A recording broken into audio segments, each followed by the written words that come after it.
Este video es patrocinado por K-Wallet, una de las mejores carteras que te permite holdear, comprar e intercambiar más de 100 activos en un solo lugar. ¿Qué esperas? Descárgala ya. Hola, muy buenas tardes o muy buenas noches a la hora que estás viendo este video.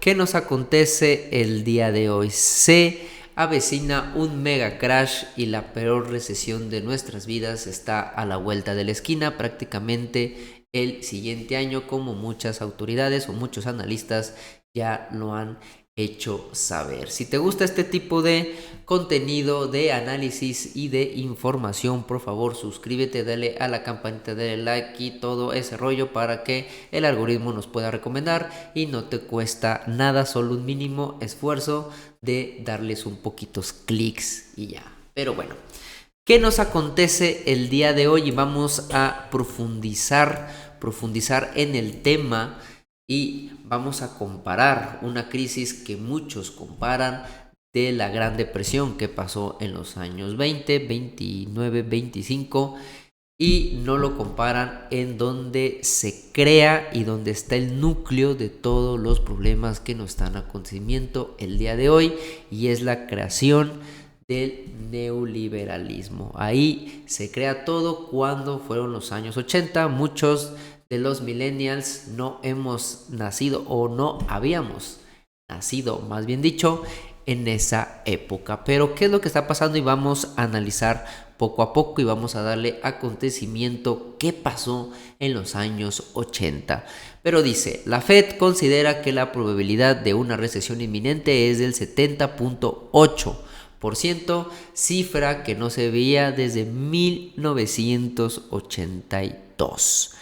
Peor recesión de nuestra vida. Nos estamos enfrentando o nos vamos a enfrentar la peor recesión de nuestra vida, que no han explotado la burbuja que se creó de los años 80 y han pasado aproximadamente 43 años y esta burbuja tal parece que está a punto de explotarnos en nuestra generación y en nuestra cara, y por eso están aterrados y no saben qué hacer, porque la fórmula que ellos crearon en esa época sigue en la misma y ya está llegando a su fin.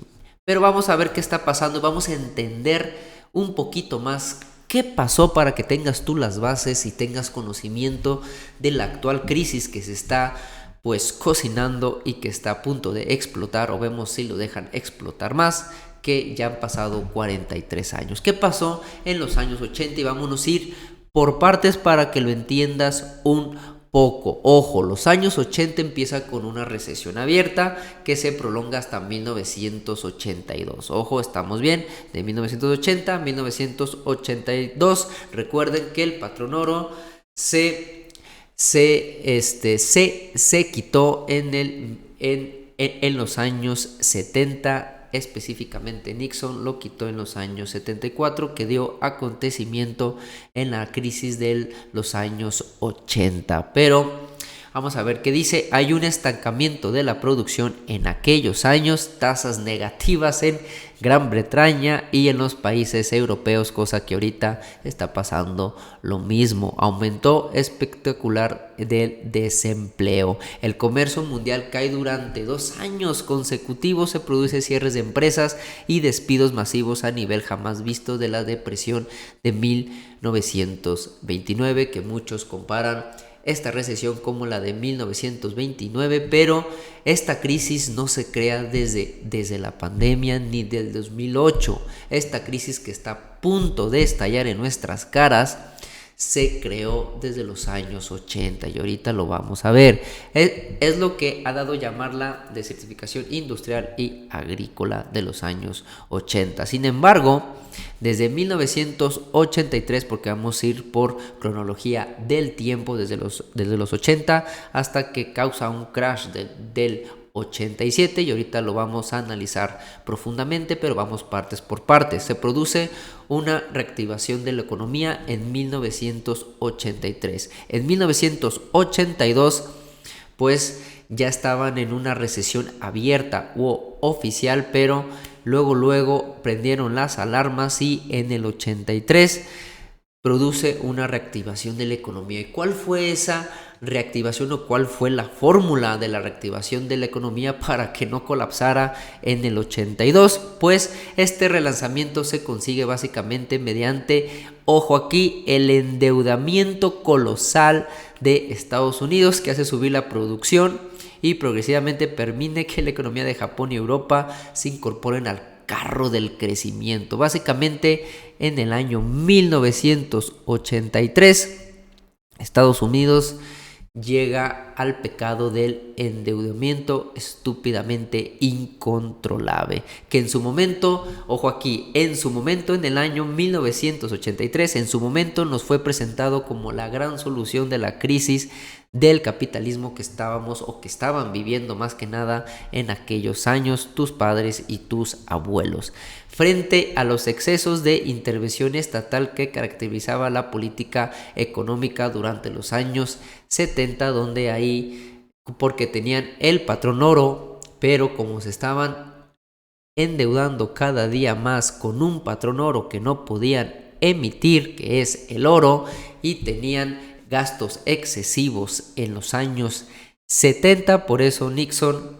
dijo, pues vamos a romper el patrón oro y vamos a un patrón que pudiéramos nosotros controlar, que es el papel fiduciario, que llegó también con el petrodólar. Pero ese es un tema de qué hablar. En los años 70, que el keynesianismo, que fue la gran solución de la Gran Depresión, ya estaba llegando supuestamente a su fin y ya estaban teniendo una nueva solución novedosa y muy buena. ¿Y cuál fue esa solución? Los nuevos teóricos de los años 1983 de la economía se presentaban como los neoliberales. Muy bien, y vendían a los cuatro vientos las recetas del menos Estado y el libre mercado, que les duró muy poco tiempo, pero ahorita lo vamos a ver. ¿Y cuál fue la nueva política de endeudamiento? La nueva receta que los nuevos teóricos de la economía, que son la gran reatota, eran los neoliberales. ¿Y cuál fue? Pues en la administración del presidente Reagan, pues esto suponía que el Estado quien procuraba el dinero a los bancos para que estos presentaran a las empresas, los particulares a otros estados, y ellos provocaban la depreciación continua del dinero y la explosión correctiva de la inflación. Cambia radicalmente de política crediticia, cierra el grifo de la emisión de moneda, o sea, no estaban imprimiendo ya ahorita, porque los neoliberales decían, ya no hay que imprimir dinero porque eso provoca una alta inflación, pues cuál provocaría la recesión de los 80 y de 82, y que el 83 pues viene el neoliberalismo, pero simultáneamente abre la vía de la financiación masiva mediante ¿qué? La emisión de bonos y obligaciones del gobierno constantemente, que era que ellos estaban emitiendo bruscamente. Esta orientación será retomada y generalizada por la administración de Reagan, como ya les había dicho, y más adelante se extiende a todo el mundo. Entonces, en esta parte del 83 se quitan que no hay que imprimir dinero a lo estúpido, o más que nada descaradamente, y lo disfrazan de emisión de bonos, que en la práctica pues ya sabemos los resultados, cómo nos está llevando al día de hoy y cómo está Japón el día de hoy.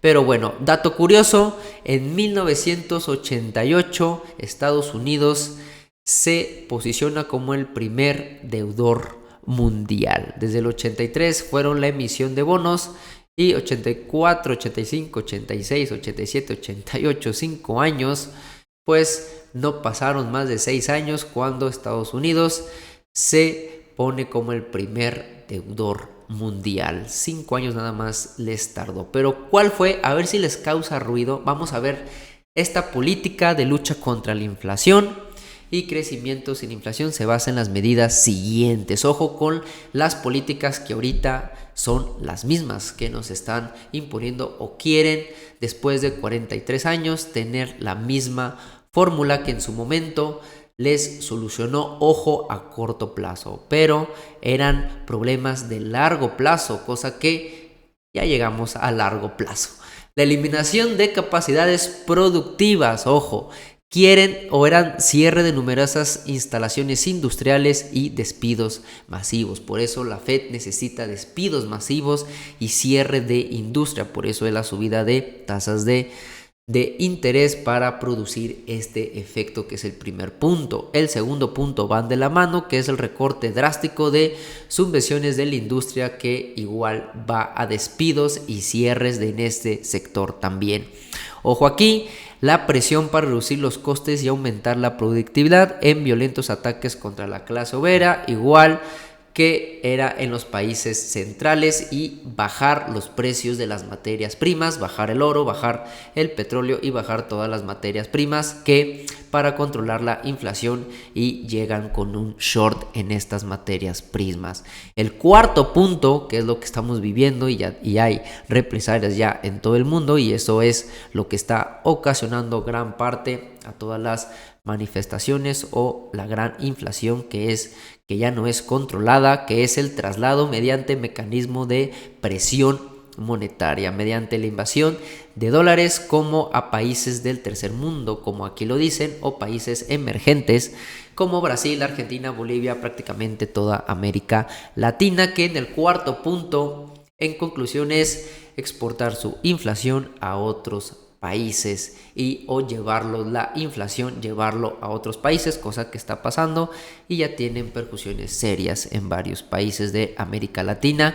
Y sobre todo el quinto punto, reembolsar las deudas con nuevas deudas. De esta manera la enorme inflación subyacente se aplaza siempre a más tarde. O sea, era una solución a corto plazo muy eficaz que les funcionó, pero ellos sabían que a largo plazo iban a tener problemas, y ahora sí, pues a pagar las facturas que ocasionó en el año 1983, para ser específicos. ¿Y qué creen? Ya llegamos, tal parece, a largo plazo después de 43 años. Vamos a ver, por eso están desesperados y quieren una CBDC para que ellos puedan controlar más la deuda y más la tasa de interés, o pues prácticamente tasas negativas. El capitalismo se lanza desde los años 80 en una tendencia inédita, dato curioso también. Así pues, en realidad lo único que sostiene la baja inflación de los 80 y 90 es el aplazamiento de la deuda mediante nuevos títulos de deuda, cosa que está pasando en esta. Y ojo, los remedios que emplean una copia más, o sea, todos estos 5 puntos, que es la política neoliberal, que también la política neoliberal era, o su ideología es o era, que ya no está funcionando, era que el Estado imprimiera bonos o dinero, rescatara las empresas, les diera ese dinero fuerte a las empresas, a la pirámide, a la cúspide, y que esto derrochara el dinero paso a paso, como si fuera una cascada, poco a poco, cosa que no funcionó porque el dinero se quedó acá arriba en 2-3 niveles. Ponle tú de que en una pirámide de 7 niveles o de 5 se quedó acá arriba y soltaban migajas o gotas de agua poco a poco a la clase que somos nosotros, a la clase maruchan, a la clase de pie a pie, que no llegaba el dinero como ellos creían que las empresas iban a distribuir. La cosa que las nuevas políticas de AMLO monetarias dicen que ahora hay que hacerlo al revés. Y vamos a ver si funciona, y pues ahorita está funcionando a corto plazo. Vamos a ver a largo plazo, que es darles el dinero de abajo, cosa que es el dinero de los trabajadores, por así decirlo, que por ende en un efecto látigo produzca también más productividad en las empresas más grandes. Pero aquí se puede romper algo cuando llegue la automatización y la inteligencia artificial, cosa que sería interesante ver qué solución o qué métodos van a producir. Entonces, esta copia del neoliberalismo la implementó obviamente ¿quién? El FMI y el Banco Mundial. El endeudamiento no desaparece, sino se transforma en deuda aplazada, cosa que los llevan aquí ¿a dónde? A los países del tercer mundo, ¿ok? ¿Qué pasó después del 83 con estas políticas monetarias? Pues se vino el crack del 87 en la bolsa de Nueva York, y a partir del 85, ojo, en el 85, ya después de 2 años de su teórico neoliberales, la locomotora americana comienza ya a rankear, ya no tenía como varios flujos, o ya no tenía tasas de crecimiento, bajan más lento. Pero pues, ¿qué pasó en el crack del 87? Pues, ojo aquí, mira, fíjense, las tasas de crecimiento bajan lenta, pero inexorablemente, y se transmiten poco a poco a los países europeos, que ahorita está Europa en llamas, y los economistas hablaban de un ¿qué? Aterrizaje suave. Se me hace algo familiar, que han dicho que teníamos que tener un aterrizaje suave. La Fed desde el año pasado que empezó a subir las tasas. Esto fue en el 85. Duró 2 años para que se causara un crack cuando dijeron que ellos iban a tener un aterrizaje suave. ¿Y qué ha pasado? Pues ya llevamos 1 año, y el siguiente año se cumplen 2. Si se repite este mismo patrón, el siguiente año tiene un crack similar al 87. Pero ¿qué pasó en el 87? El dólar se estaba tras año revalorizando, se devaluaba bruscamente, cayendo más del 50% en 2 años. Fíjense que se cayera el DIX un 50% en 2 años. O sea, serían niveles estúpidamente bajos sin antes vistos. O sea, ahorita se ha caído desde su máximo un 11%, y ya están llorando cuando cae un 15%. Imagínate un 50%.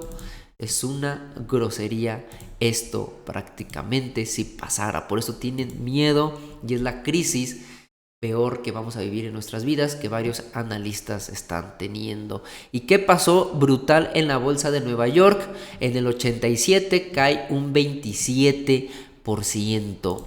Un 27% que, si nos vamos a la historia, fue en el 87 que... no, más para atrás, nos tenemos que ir más para atrás. Es este piquito que tú ves, esta chingaderita estaba causando un crack en el 87, problemas muy serios. ¿Y qué pasó de partir del 87 en adelante? Tuvieron que imprimir nuevamente bonos, dinero, exportar la inflación, todo lo que hacen. Tuvimos este rally que pasó en el crash del 2000, no la dejaron reventar, tuvieron otro nuevo rally, y este crash fue duro del 2008, donde todos pues ya lo conocen, y tuvo que salir Obama para hacer la flexibilidad cuantitativa, porque aquí ya estaba, aquí tuvieron que dejar que tronara todo el sistema financiero, y aquí fue la clave. Tuvieron la oportunidad de hacer un borrón y cuenta nueva que iba a causar mucho dolor, mucho desempleo y mucha de que pues incertidumbre, sí, pero era necesario desde el 87, desde más para acá, era necesario desde aquí. Este puntito era insostenible ya. La aplazaron en el 2008, se les tronó, no la quisieron tronar, y tuvimos este rally. Fue lo del bichito aquí, y ya saben lo que estamos al día de hoy. Tuvo un crash del 27%, que no es nada si se crashea más de lo normal, que en su máximo histórico ha corregido un 20%, que estaban todos llorando, pero tiene que corregir más de un 30% para que crashee todo. Vamos a ver qué es lo que pasa, pero ese puntito fue el crack del 87, que para ellos era mucho esa corrección del 27%. La crisis bursátil del 1800, y ya me extendí mucho, ya vamos a acabar del 87, suponía una purga brutal de la burbuja especulativa. No la explotaron prácticamente. Aquí pasó para que conocieran en grandes rasgos qué pasó en el 80. Y aquí, ¿qué está pasando al día de hoy. La Reserva Federal se ha repulsado a rescatar el mercado de valores con las tasas de interés, pero con el endeudamiento, porque este sistema financiero se basa en deuda. Es más que nada más una ilusión basada en esperanzas, estímulo, dinero barato, apalancamiento y exageraciones que no arreglaron nada. Desde el crack del 87, tuvieron la oportunidad en el 2008, no la arreglaron, hicieron más grande esta burbuja que ya llegó, tal parece, a largo plazo. Pero aquí yo me despido con esta última frase, que es: la última fase del sistema del dinero fiduciario de todos los países siempre ha venido acompañada de una inflación elevada. Muy bien, o sea que pues los bonos, todo lo que está pasando, el mega crash, pues vamos a ver si es la gran recesión que nos va a tocar vivir, cosa que hubiéramos vivido en el 2008, que no dejaron que se tronara la burbuja del todo. Y estamos llegando después de 43 años, que se creó desde 1987. Tuvieron dos oportunidades en el 87. En el 2000 no la vio tanto, pero en el 2008 era ahí la gran oportunidad para que purgara todo y para que todo explotara y ahora sí naciera una nueva economía más justa, más equitativa y pues sin desigualdad exagerada como lo estamos viviendo el día de hoy. Pero pues ustedes qué opinan, espero que les haya gustado, se les haya hecho un poco interesante qué ha pasado en el 80, la creación del famoso neoliberalismo. Yo los veo en el siguiente video, comenten, hasta luego, bye.